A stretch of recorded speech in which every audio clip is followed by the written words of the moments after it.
What made you feel like I need to make my extra money? As a young kid, like, who doesn't want to make some extra money on the side? How much money you were making before COVID? Before COVID, it was... You wanted to do this because you realized there's a connection between sins and money. Because I was reading a lot of books. There was one performance, and that's when Fawaz came in. I got his the mind control back when he was selling it. So that made me like fully lock in. You obviously were doing e-com for a year, and halfway through the year, you start to get your deen right, and then from that, the trajectory changes. It was all connected. At the same time, you got to do the work. That was my problem at first. I was really interested into the spiritual side of things, so I'm at home watching podcasts, reading books, but I'm not doing no work. So I'm like, dang, why is it not working? Some of the other way, they do the work and no spirituality. It's got to be both. So talk to me, man. What happened with that 300k month? Like, what was different there when you made your first? Very quickly, before we get into the podcast, what you're about to see is a discussion between me and a young brother called Kedir, and he talks about how the turning point in his life was when he took a business coach, specifically brother Fawaz, who helps 6-figure entrepreneurs get to 7 figures by coaching them in terms of their business and also in terms of the other areas of their life that can become a bottleneck for their business, such as health and relationships. I have also taken brother Fawaz on as my own coach, and I can swear to you by Allah that it has transformed my life and my team's life. One of the core principles that he's coached me on is how to get a week's worth of work done in a day. I swear to you by Allah, I'm doing a week's worth of work, some days a month's worth of work in half of a day. It's completely changed the trajectory of my business, and this coaching is directly affecting our bottom line with Allah's permission. So I wanted to just mention this to you at the beginning because you're going to watch this discussion and be really inspired. And Brother Kedir talks about it in the podcast, about how he was struggling to make money until he took him on as his coach, and that became the pivotal thing that helped him get to now making 300k a month. Allah barik. Now, I know that when you watch this podcast, you're going to be equally as inspired and ask, how can I get to those type of numbers and levels in terms of my business? So if you are a business owner that's struggling for whatever reason to take your business to that next level, then Brother Fawaz, he's my personal coach. He's the coach of this brother and many others that you might see on this channel. I would advise you to check him out at the link below. But just to be clear, this is for entrepreneurs, business owners that are already doing something. With that said, let's go to the podcast. You can check him out at the link below. Assalamu alaikum. Alhamdulillah wa salatu wa salamu ala rasulillah amma ba'd. Assalamu alaikum wa rahmatullahi wa barakatuh. Wa alaikum assalam wa rahmatullahi wa barakatuh. What's going on, people? Today we have someone special here. We got the young 19-year-old brother from Ethiopia, Virginia, VA, Allah Mabarak, doing 200k plus a month on his deen, e-com legend. Talk to me, Ak. Assalamu alaikum. Wa alaikum assalam. So, Ak, man, take me back a few years from now when you're trying to break into doing this business stuff. Did you ever imagine you'd be in a situation where you're making hundreds of thousands of dollars a month from selling old people healthcare products? Not at all. Well, I started off back in, let's take this back a couple years, alhamdulillah. I started back in middle school. I was selling candy to everyone in school. Started off with my older brother. He started selling candy. And then me too. What candy would you sell? Just sweet Skittles. Skittles and stuff like that? Yeah, just whatever they like. Whatever was in the market. Was it profitable? Yeah, but nothing crazy, of course. So how much did you make a day? Up to like $40, $50. That's good. I was around... That's good. Yeah. I remember I used to go to the cash and carry. I don't know what they call it in America, but you know the place where you buy the stock? 7-Eleven? Oh. Where you buy the inventory. Oh, yeah. That's what it was on. Right, and you buy it cheap. Yeah. And I was stocking it in my locker. And subhanAllah, there was a line that was outside my locker longer than the line outside the cafeteria. So I did it for a couple of weeks, and the head teacher came. She said, "Listen, you have to lock this up, otherwise I'm going to call the police." That's what happened to me too. Same Really? thing. Not to that extent, but it had been figured out. I'm like, you can't do this in school. Khalas. But it was good. It was good entry. So what made you even want to be hustling like that? What made you feel like I need to make my extra money? What was the thinking before? And just as a young kid, like, who doesn't want to make some extra money on the side? And it started off, my older brother was selling. He was in 8th grade. I'm in 6th grade. I see him making some money. I'm like, 6th graders want some candy too. So I started selling to them. MashaAllah, Allah better. Okay, cool. So then after that, how did you get into this e-com stuff? Oh, that came like senior year of high school. But before that, I had a reselling business, shoes, all that stuff. That was before quarantine. And then the quarantine, that stopped that. I was around 16, 17. And then how much money you were making before COVID? Before COVID, it was It was like small flips, like 100 to 300, 300 to 350. It was small flips. It was nothing crazy. Though. That's it was for good like for a 14, 13-year-old. Yeah, no job or nothing. And then quarantine shut that down because, the issues with cleaning up the shoes and everything that came with that. And then a year went by. I wasn't really doing nothing. I think this is around 16, 17. And then I got a job, Pizza Hut. So I was paying like $11.50 an hour. I used to work in Domino's. Yeah, we were arch enemies then, I guess. Yeah, and I had my friends working across the street. I had friends working with me too. So it wasn't too bad. Just cutting up pieces, talking to your friends. So that was like, cause I needed some type of startup money to start something. So that got me through the door. I was working at some gym for a little bit, but I had no business in mind. This is when I'm like entering business. So I'm watching like Imran Ghazi, like all the, you search up best business to start. Mm-hmm. You think about what's going to pop up. And those are the people who popped up at the time. So I'm watching them, best business. You start SMMA. They give you all these, but I'm clueless. I don't know what to start. And then comes the beginning of, I want to say senior year, end of junior year, around, I'm on YouTube. And I figure out about e-com. And this one I didn't start off, right now I sell on Shopify, but I started off selling on Etsy, if you guys heard of that. Yeah, I know Etsy. Yeah, so I'm selling on Etsy, but that came with like too many bans. Like, I'll be selling a product, start getting profitable, boom, account ban. Because they have a lot of like regulations, you can't sell certain type of products here. Mm-hmm. But that was like my entry though. So that was like, okay, I can make a couple dollars off this. Mm-hmm. And I'm all offline too, so I don't have no friends in the space, it's myself. It was one YouTuber I was following, so I didn't buy no courses. It's interesting. Yeah, you said you didn't buy no courses, you didn't sign up to no mentorship, no coaching. So how did you? I'm gonna get to that. Comes around a little bit later, but I didn't join. But in essence, like my point is, even to get to Etsy and be running stores that are profitable. Yeah. How do you, like, what was that process? I just found like a perfect YouTuber that like gave all the value I needed. And I ended up joining, I didn't join mentorships, but I joined a lot of communities, like on Discord. On Discord. Yeah, so I joined, but they were like 50 a month, 25 a month, 20 a month. Yeah. So there were nothing like, because I didn't really have funds to just drop. I'm just highlighting this because to show how easy it is for someone to actually get involved if they want to do the work, bro. You can watch videos on YouTube that will break it down. You don't have to pay $2,000, $3,000, $5,000 for a course. At the same time, you can find these communities easily. Easy. But mind you, that's just the breakthrough, like to get from 0 to 1. To get from 1 to 10, you definitely need some type of guidance or... So go down the line a little bit. I'm dabbling in e-com from January to, I want to say summer. I make some money, but it's nothing that like I can see sustainable because I'm in high school and college is coming up next. I'm like, if I want something to live off of long term, I need to find something I can make the most off of.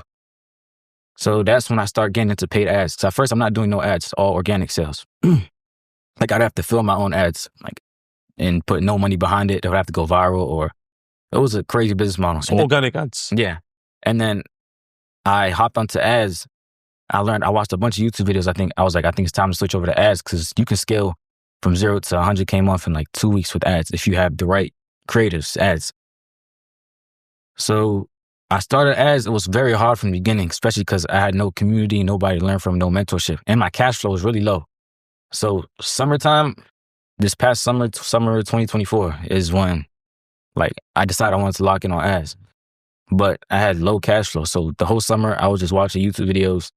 This is when I figured out, I think about your podcast. It might have been a little bit before. I was watching the Fawaz one, Mohammed Andalusi one. Mm-hmm. So that one motivated me. I'm like, okay, I'm going to be on this one day, inshallah. MashaAllah. And then... Wow, look you up, bro. 6 months later. It's crazy. That's actually crazy. 6 months later, you are sitting here alone. Yeah, a long bet.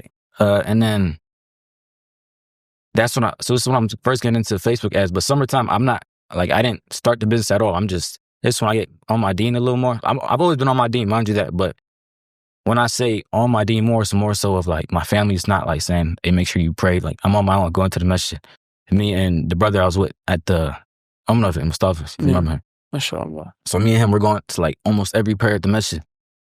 Not really doing nothing business related, just, trying to, deen right. Clarity, You actually mentioned to me, right, that you wanted to do this because you realized there's a connection between sins and money.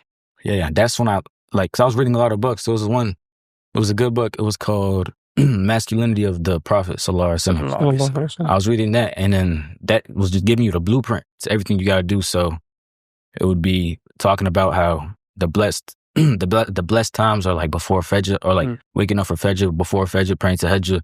You have the most barakah after Fajr. So at this time... wow, so you were thinking, let me implement this. Yeah, but mind you, this is this is around summer where I'm like actually getting this knowledge. Like, what I love about this is most people say, oh, look, I read, for example, this book, The E-Myth, or, you know, The One Thing, or Awaken the Giant Within, but you read a book about the Prophet ﷺ Yeah. that showed you practically how to get barakah from Allah for your business. yeah. And that's what started everything off. Yeah, but mind you, I still read the little Rich Dad, Poor Dad. Yeah, of but course, like of those, course, we're going to read all that yeah, stuff. they don't like But give you, most people won't even read, they will only read that. yeah. Do you know what I'm saying? Mm. But you read that and this. Yeah, that just gave me a little info. But for me, the biggest issue for me was like my work ethic was good, but it would be performance. And that's when Fawaz came in. I got his the mind control back when he was selling it. Uh-huh. So that made me like fully lock in. Because if I'm spending money on like any type of mentorship or course, not business related, but just to get myself right, dean wise. So, What kind of things did you benefit from? yeah, that? was this from Fawaz's thing? Like, what was it? Like, what? It just, the reason I liked him is because that's when I was reading those books. So it was correlating everything business related to the dean. So it would be small things I didn't know, like just like he would be talking about when there's barakah to do this and how to perform like how to schedule your day around like salah prayers and all that. So it would just be small things off the top. Like I don't have as much, like if I look through all my notes, it will show everything. But it went deep into everything. That's what got me fully locked What's in. everything? But what's everything? Like he has 6 different modules. It was like understanding. I'm not sure if you can say it or not, but it was 6 different. He doesn't. It was like understanding the mind, the monetization of the mind. It was like 6 aspects of like different parts of the mind that you have to focus on to master. That To you get money. Yeah, but some few of them were just straight. I'm pretty sure all of them had to do with something that's for doing money. Like monetizing was talking about how so you have to surround yourself with like brothers who like, but they have to be on deen as well, because so you don't get into riba, interest, all that. So it was a lot. It was like that whole aspect. So what was the difference before and after? It would be like I would be focused on the money, but deen wasn't like with it. So I would do something, but deen wouldn't be in the back of my head. But it would still be like halal, but you know, it's always better to have deen in the back of your mind when you want to get into anything. So I went through all that during summer, and then this is September. This is when school starts. So I go to uni. I'm going to community college I went for like around 2 weeks in-person classes. And after the 2 weeks, I couldn't remember one thing I learned in class. So it was like for me, school was always like, I don't want to say don't do school, because school is important for some people, but not for you. Nah, I don't want to say that either, but it just... I mean, that wasn't, right? Yeah, but it's just something I couldn't focus on, like I couldn't put effort into. I think it's only because senior year was like, the whole year I don't remember doing any type of homework. Like it was just really laid back. So jumping into college and getting all those classes. So I went in person for 2 weeks, and then I couldn't remember one thing I learned those 2 weeks. So I'm just at home like, and this is nothing's going on crazy for business as well. I'm still like learning small parts from everyone. I'm on Twitter now as well. I'm not posting though, but there's a lot of info you can get on Twitter. Like just off Twitter, you can make your first, like a good amount of money online. So I'm just on Twitter, YouTube especially, just learning. And I switched from my in-person classes to online, because I'm like, okay, maybe I'm gonna have more time if I go all online. And then slowly I dropped a few of my classes, just like one by one, just naturally. I just didn't attend, because you didn't have to show your face or nothing. So it would just be classes where they send you the work and you do it, like no contact, nothing. So then I cut it down to just a few classes. And this one I'm like ultra focused on like ads and just making the best ads so I can find, because you have to test products. I tested maybe 10 products plus before I found my first product that got me to the scale. Explain that product testing thing to me, because even I never understood it fully. So each product, you have to test a certain amount of ads on Facebook. And then once it does, and depending on how it performs on Facebook, you can either scale it. So you, for example, get like 10 products from Alibaba, for example? Just, it depends. It's like, I have a private supplier, for example. Some people do it from different places. Okay. Like you just have your own specific supplier. You just... And you see which ads catch on with which product, and that's the one you optimize. Yeah, so there'll be some products who don't really perform, like you don't see no potential in it. Like you post the ads, you just lose money. The ads don't do good. Sometimes it's the ad problem. It's not really the product problem. But with the low budget I had, I didn't have the budget to test a bunch of different ads. So how much are we talking? Like per product test, you need like, I was using $100 per product test to see if for example, if I put in $100 for a product test and I didn't get $200 back or $300 back, I'll be like, okay, I'm gonna move on. But this is after like letting it run for a couple of days. There's also more stuff to it, but that's just the main. And then from I tested like 10 products. And then one day, and by now I'm posting like a little bit on Twitter about stuff I'm learning, etc. And then one day, so I'm mutuals with this one brother online. And I had a problem. I was stuck. And I checked on Instagram. He posted that he was in my city. He was in DC. It's around 15 minutes away, Washington, DC. And who is he? His name's Nabil. Yeah, no, as in like, what does he do? Oh, he does e-com. He's Ethiopian as well, but he has like multiple 7-figure stores. MashaAllah. Oh, bad. He's doing good for himself. Allah better. And then Ethiopians and Somalis are doing e-com. Yeah. You guys need to make peace then. The Somalis, man, they're doing it. So he's doing really good for himself. So, and we're mutuals on Instagram. And I see he's local, so I text him. I'm like, yo, you're here in the city. But he's like, but he sends me a picture, or he's texted back. He was like, oh, I'm at the airport right now, but I should be back soon because he has family here. I'm like, okay, cool. A few days go by. I send him a voice message out of nowhere because I'm having issues with one of my products.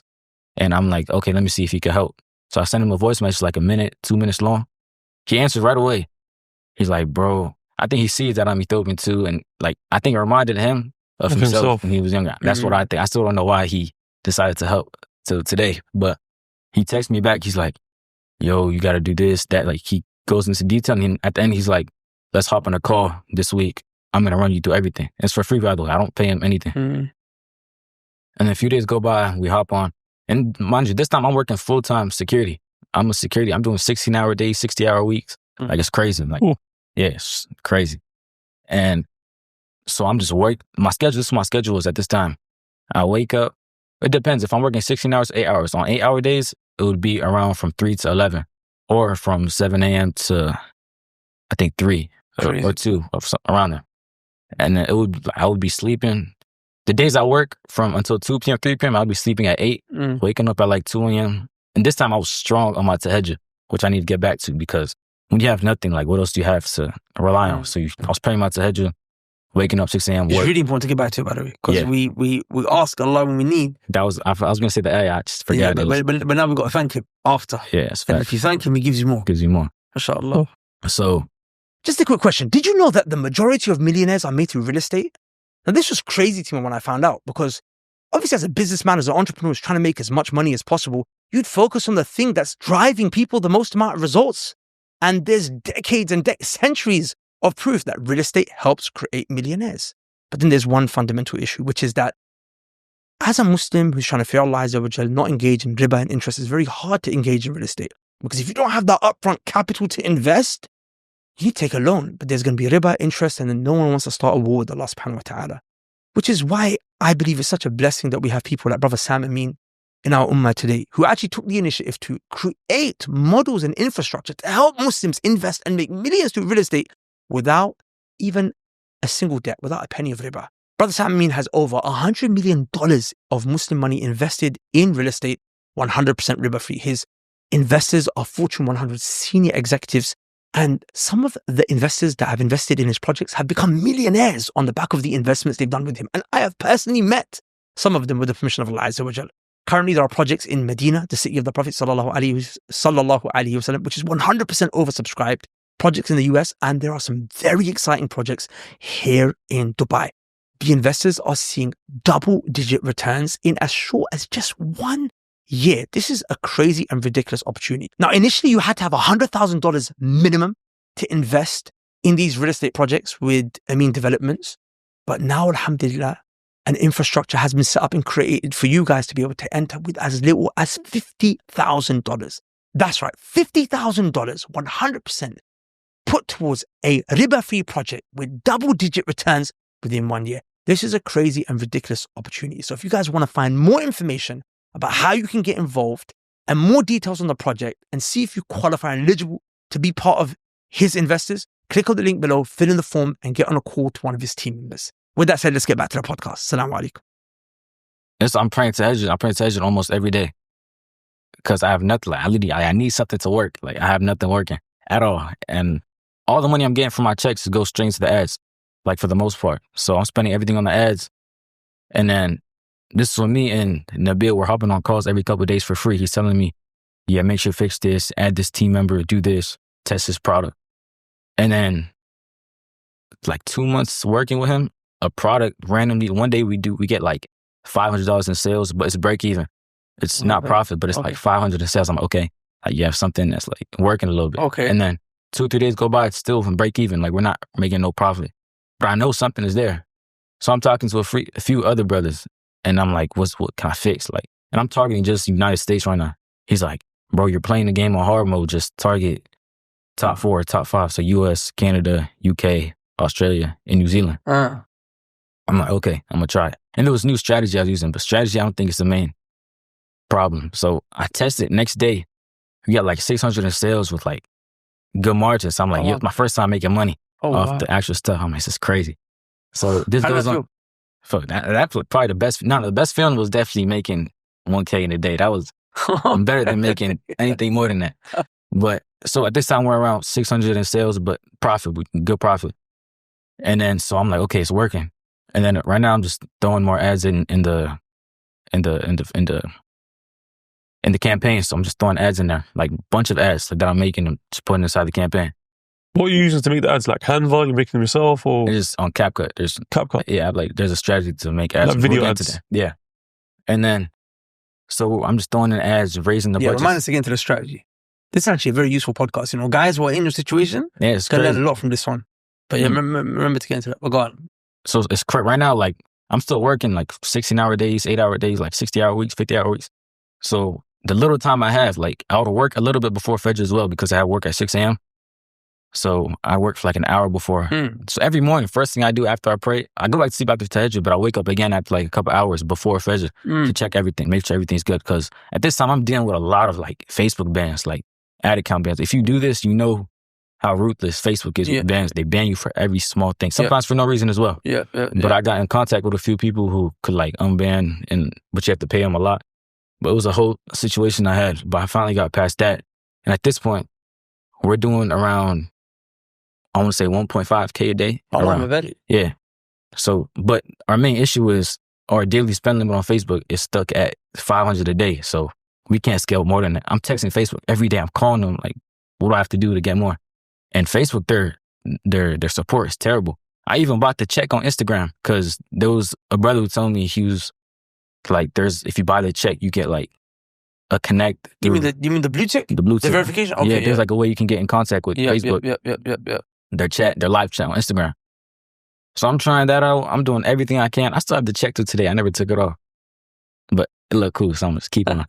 But so that's what I'm doing. I'm trying every way. After like 3 weeks, we're still doing consistent. I'm going to say we're doing consistent 1.3, 1.5 a day. After 3 weeks, I wake up. It's my daily schedule. Before Fajr, I'm checking everything. They raised my spend limit to like 4K. So I'm like, okay, so now I have more. And the thing about Facebook, once they raise it over a certain amount, it goes crazy. Like I went from 4K to like 15K to like 20K, 50, like spend like that they give you like day that you're allowed to spend, not like there's a cap on how much they allow you to spend on their platform daily. So they started raising it quick. So at this point, I'm like, okay. So I'm talking to Nabil still, he's still helping me out. He's like, just raise the budget, double them. So I'm spending like 1K a day now, but we're bringing back in like 2.8, 3K. So I'm like, okay, we have something rolling. This happens for like 2-3 days. And then I have more cash flow now. I have more cash in the bank. I can spend on ads.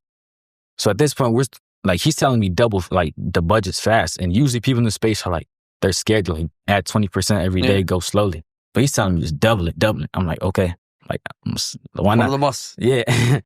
So I double.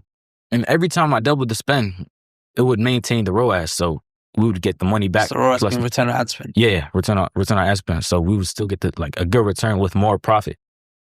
So we went from doing, I want to say 3K a day to 25K a day in ad spend. And like, no, in revenue. Yeah. But ad spend went up to like 8K, 9K a day. But MashaAllah. So you maintained the 3+ ROAS. Yeah, we had a good ROAS that maintained. And this all was within like a span of like 2 weeks that we scaled from 3K a day to like 25, 26, 27K a day. So that was crazy. But you get numb after like, I want to say 10K a day, you get numb to the other numbers, you get numb to it. But the best feeling is just one, like your first, the 1K day, the 7K day was crazy too. 7. Yeah, I don't know why that, it just hit. But after that, I still remember the 25K day, I didn't feel much. Like, it was good. Obviously, it was amazing. but like you don't feel the dopamine as much as you do from getting that 1K or that's that 1K day I was jumping. I was like, it's a big milestone. Yeah, it's a crazy milestone. With profit as well, because I was hitting it, but no profit. So it would be like, Yeah. So, and then I start posting results like online here and there. And mind you, I'm getting a bunch of DMs. Yo, Q, help me. Like, and I'm not even big at all. No, I'm not heavy on social media at all. I don't post on Instagram like reels, or I just post results on Twitter sometimes. This is how I got most of my connections, because most of the times to get the best connections, you need some type of results, or you just gotta That's have some type interesting. of Yeah. So let's focus on that for a second, because obviously, as you mentioned, a big thing here was getting the support from the brother Nabil, right? Yeah. But 100%. you had to be active in the space to be able to even get his attention. Mhm. You mentioned you didn't necessarily buy any of these courses, but it was just networking. Yeah. as a So whole. one of the things that you did is you posted these results. Uh-huh. So like, is that the only strategy? Like, I just have to post results? But for me, I don't know. There's like, I don't want to say I have a strategy, but there's a certain way I try to communicate with different people. I feel like I can, like, if I follow up with you, I have a way I can connect. I have like my own personal way I can connect with anyone. Like, for him, he was just a good guy. He answered right away. I didn't have to do nothing like different. But for other people in the space who I got connected to, there were certain ways you have to approach them, because everyone's texting them, yo, help me with this. So how would you approach it? It was just, you just have to find your own, like, it would be like, say, for example, say someone posts like you just see their personality online, and then you see, boom, he posted something about like NBA, or like he said something like, oh, okay, now I know he watches basketball. Or that might be a bad example, but you just have to, I just keep up with the And people. how would you use that information? And I would text them with like, in a way, that would correlate with what I know their personality is. So it's kind of hard to explain. No, but I hear you. I get you. Yeah. I do the same thing. Yeah, I fully. But you just have to like show that you're not like a bot. Like, Yeah, you just read exactly what they're like, and you try to speak to them in a way that relates to them. like exactly. That's literally what I was doing. For every person was different. Like, for some people, it would be like, I'll be on Instagram. And you're doing this just so you can get advice from them. Obviously, I want to be connected with them as well, because it would be a good connect, and maybe long term. Like with Nabil, I just met up with him, and we went to Miami. It was an e-com event. So I met up with him there. So it was like more of like a long-term connection. See, this networking thing is imperative, man. You know, the biggest resource I realized that I have in my life with Allah's permission, bro, is the human resource, man. Yeah, because why? Because how long you been posting content for? Like, you got to think about 9 like, you years. saw, for example, the other day, right? We was with the brother. Were you there? With who? I think you missed him. We were with the brother Arman and Mr. Rafis. And obviously he's selling peptides. Yeah. It's obviously regulated here.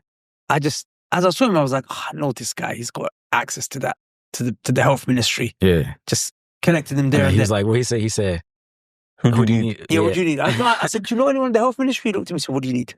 Yeah, it was just straight.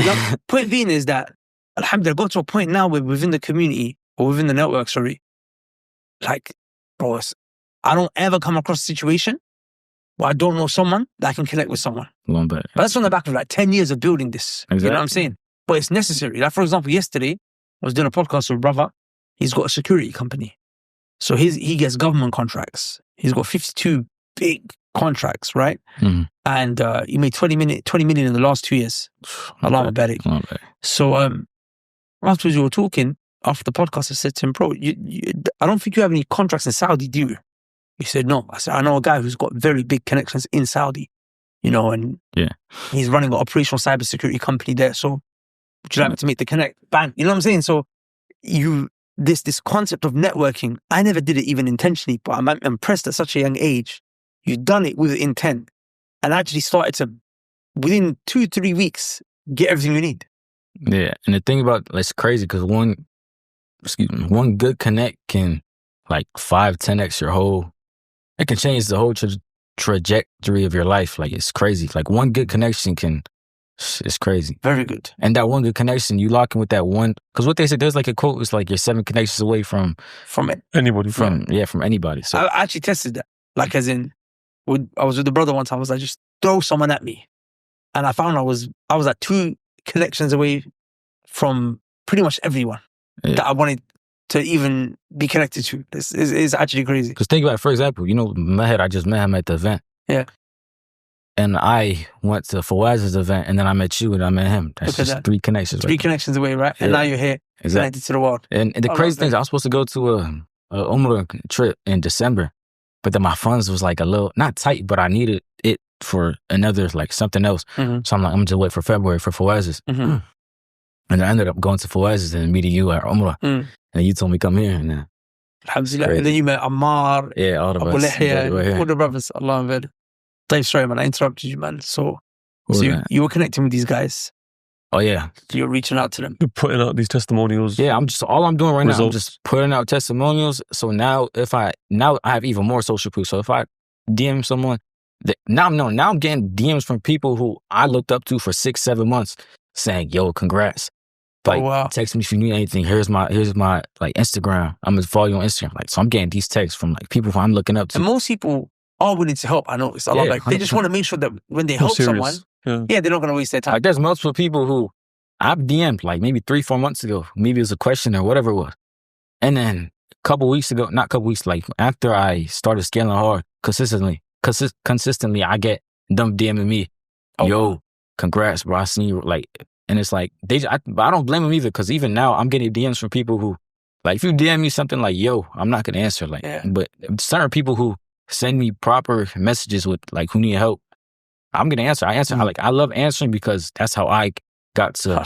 So I answer everyone who has like a good approach. But if there's someone who just says, yo, can you do this or something like, can you put me on? It's like, nah, I'm not putting you on. You have to do the work. Yeah, because one, it's not easy at all. So, but there's a lot of people who have that strap, but they don't have that person. They don't have the money to invest into a mentorship. You know, I think one thing that's really important to also kind of not just sidestep here, man, is that you obviously were doing e-com for a year now. It's been just over a year now. Yeah, just trying to figure out random right? stuff. Yeah. And halfway through the year, you start to get your deen right. And then from that, the trajectory changes. Yeah, and my deen was never like terrible. But as in you came onto it even more, right? Yeah. But you start doing the tahajjud and doing your dhikr, your adhkar, reading your Quran, doing all those things. And the kuffar, they call it luck. But we call it tawfiq from Allah. Yeah. Right? It's not luck at all. Because there's things that were just in place at the right times, like it's qadr.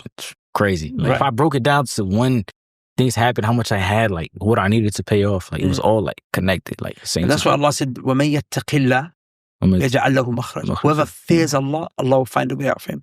وَيَرْزُقُ مِنْ حَيْثُ لَا يَحْتَسِبُ. And Allah will provide for him from a place he never imagined. وَمَن يَتَوَكَّلْ عَلَى اللَّهِ فَهُوَ حَسْبُهُ. Whoever relies upon Allah, Allah is enough for him. إِنَّ اللَّهَ بَالِغُ أَمْرِهِ. Whatever Allah wants to happen will happen. قَدْ جَعَلَ اللَّهُ لِكُلِّ شَيْءٍ قَدْرًا. But Allah made a specific time for everything. So there was a particular, it wasn't destined for you last January. It was destined for you this January. Like Allah made it that there is going to be a time where Khidr, you're going to get it. You just make sure you fear me and you rely upon me, and it will come. Even I was talking to a brother, subhanAllah, he told me he was about to build a house for himself. So he got 100,000 euros. So he was going to build a house for himself and his family back home, right? And he said, I couldn't do it, man, because when I looked at what's happening in Palestine, to all my brothers and sisters, their houses being bombed. He goes, in my heart, I just couldn't do it. So you know what I did? He said, I took that money and I gave it all away, 100K in charity. He said, you know what happened to me literally 2 days after that? He said, a contract came to my table that I wasn't even chasing, that I wasn't even looking for, came out of nowhere for 7 figures, 2 years. Because I signed it there and then, I made over $1 million. It's crazy. He goes, and I took that as like Allah was trying to show me, or Allah was showing me a lesson. He goes, the way I read that was that I'm generous, but it's that Allah showing me, you're generous. I'm even more generous than you. You give 100K, let me 10x. 10x, let me 10x you, subhanAllah. So this spiritual stuff, it goes very far, man. It does. At the same time, you got to do the work, right? You got to tie the camel. Yeah, that was my problem at first. I was just deep into not deep, but I was really interested into the spiritual side of things. So I'm at home watching podcasts, reading books, but I'm not doing no work. So I'm like, dang, why is it not working? But once you connect the two together, you find a way to bring them both together. It's gone. And then some of the other righteous and rich, exactly. That's exactly what the righteous and rich thing is. Some of the other way, they do the work and no spirituality. It's got to be both.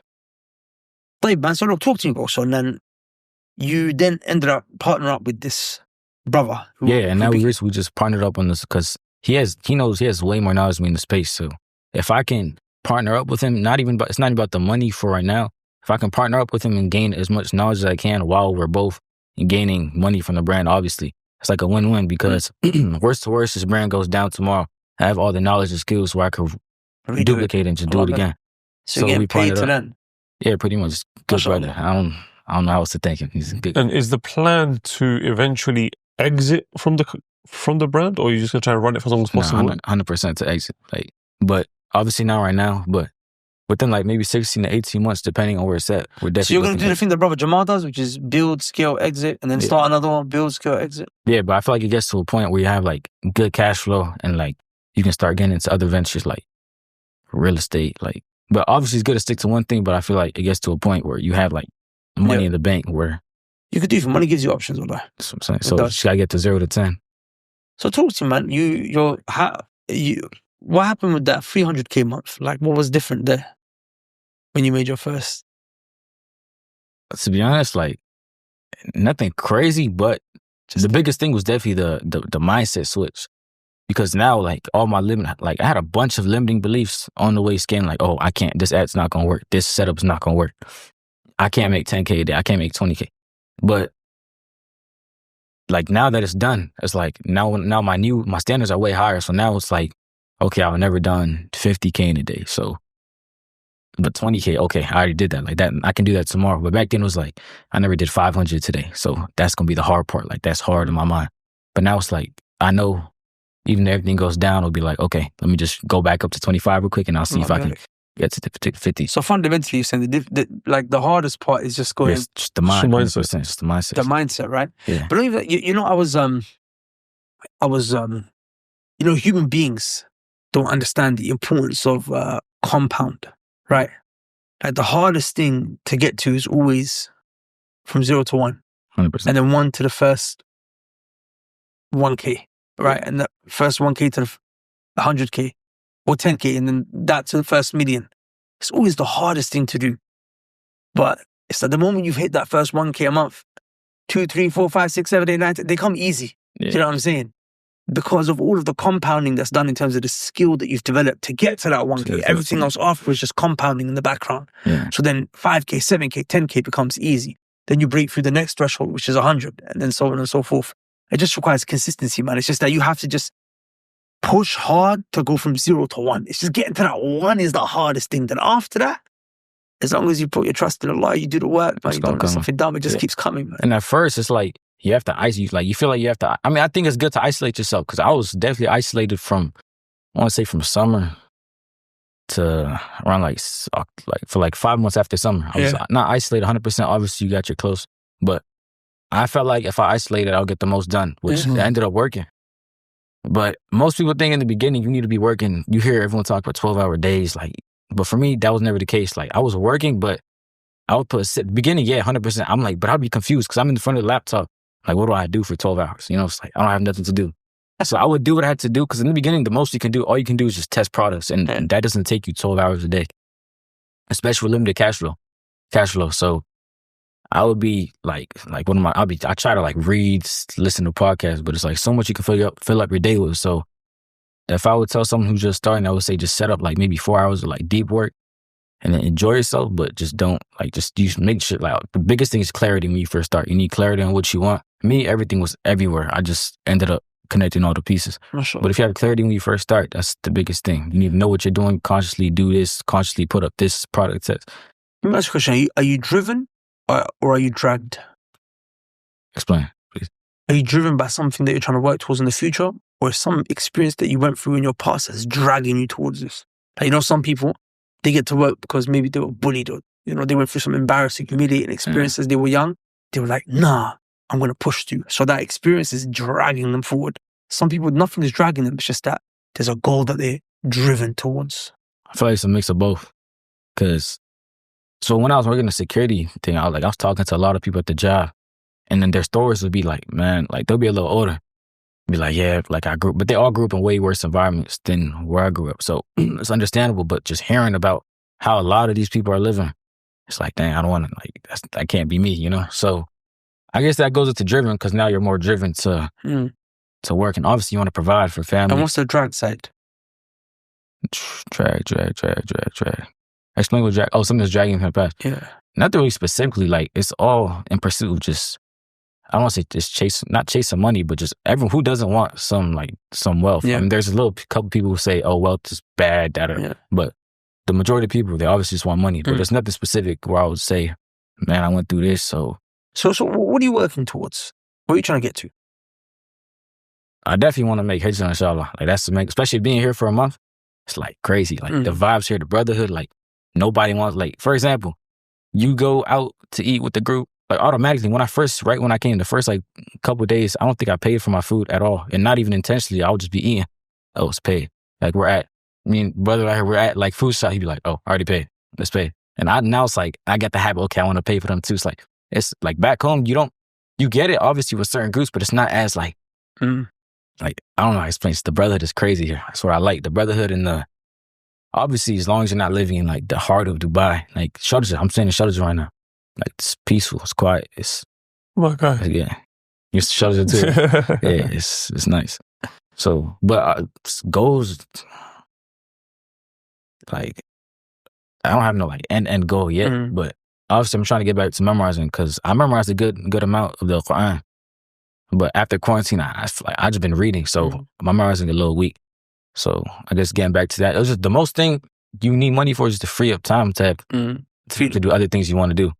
So I guess that's what it comes in. So it's a lot of stuff I want to do in free time, but you have to work toward it first. Wallah, akhi, man, I'll be honest with you, bro. I'm really impressed with you, man. Allah barak. And one of the things, and just before we wrap up, I just want to mention that on this trip, we've had a nice mixture of some brothers that are old and extremely successful, and some brothers that are young that are really, really killing it. Allah barak. Yourself, our man, mashallah. Others that, I can't mention whether they're young or not, but they're also doing good stuff as well. Allah barak. And it just shocks me, man, that someone could be 19, bro, 18, doing the type of stuff that you're doing. Bro, when we were trying to start practicing, we didn't have this concept of there are brothers that are out there showing you how to make money, and brotherhood of entrepreneurs that are making money and supporting you, and everything's halal and everyone's reminding each other of our lives. That never existed. I feel like you guys are in a blessed place, man, and I think it would be a travesty if you not turn out to be a leader for this ummah, man. Because if at the age of 19, Allah barik, you're hitting your 200K a month, and this is just the beginning. Actually, what's going to be 10 years from now? What's Kedir doing 20 years from now? I think I would love for you, man, to really start thinking about this. Like, how can you have aspirations where you become an imam for this ummah, man? Inshallah. Yeah, do something great. And you know what it is, bro? I believe you can, man. I mean, make sure you don't have those limiting beliefs. I don't think there's anything stopping you from becoming a great imam of this ummah. An imam doesn't necessarily have to be as a scholar, like, but like a leader in some aspect. Like, I honestly, like, I was actually thinking that day, we were sitting around that round table. I was looking at him, I was looking at Arman, I was looking at one other young brother who I'm not going to mention is young. And I was like, wow, man, I'm excited to see what the next 10, 20 years are going to be for these brothers. Inshallah. Allah barik, man. Khair, man, we've run out of time, man. But if you have any last minute words of advice, bro, for the people that are watching, the floor is yours. You put me on the spot. But it would have just put your deen first and pick a high income skill, stick to it, and use it to benefit others, not just yourself. That's actually very profound advice, wallahi. Put your deen first, pick a high income skill, and benefit others, not yourself. That's such a wisdom. Mashallah. You sure you're 19, right? Faking my age. Barakallah fi, man. May Allah bless you, akhi, man, and grant you barakah, man. Amen. Khair, man. With that said, people, we'll see you for another episode very soon. I would love you guys to check out Brother Kedir. We'll put his socials below, Twitter. Connect with him, inshallah ta'ala. Don't bring him no drama. Don't send no bots his way. And you Don't devil... text me, yo. Don't text me, yo. And you devil girls, stay away from him, inshallah, because he's going to be on Sunnah Match looking for a nice Sunni sister, mashallah. With that said, people, subhanaka Allahumma bihamdik, ashhadu an la ilaha illa anta, astaghfiruka wa atubu ilayk. Assalamu alaikum. That was very nice. I ain't gonna mess up my revenue though, like a couple $100K. You put it down a little. Oh, really? It's more than that? Long vet. Oh, wow. I'm back. Nah, it's all good though. There we go. Pardon the interruption, but in case you ever wanted to move to Dubai, I've got something very special for you.